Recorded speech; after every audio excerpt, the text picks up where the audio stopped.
In the basement of Transylvania University's science building, you'll often find Dr. Jamie Day, a physics professor who holds the keys to a mysterious room. I've only had 2 people faint. The room contains all sorts of wonders, many of them shocking. Near Halloween, we get requests for all kinds of tours because people want to see the creepy stuff. This is the Moosnick Medical Museum, named for a professor who protected the curious collection for 50 years.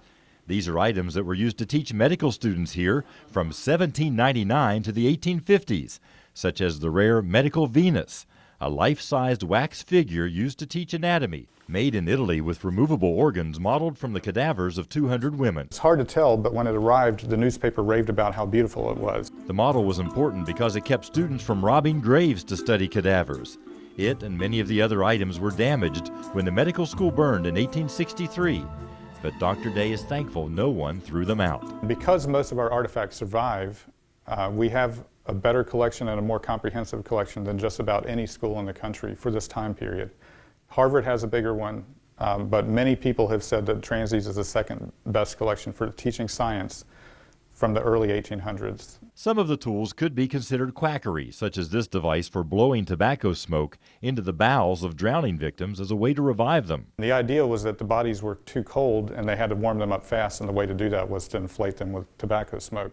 This hairball is by far the most celebrated item on display. It even has its own Twitter account.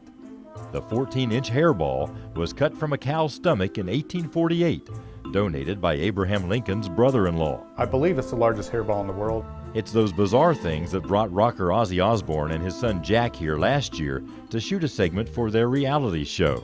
Their names are in the guest book. Requests for tours tripled after that. But the museum is only open now by appointment and mostly to researchers. Day hopes someday the university will be able to build a dedicated exhibit hall open to everyone. I feel like there's momentum in that direction. There are many more cool and creepy things in storage. He knows a state-of-the-art museum would be an attraction, no bones about it.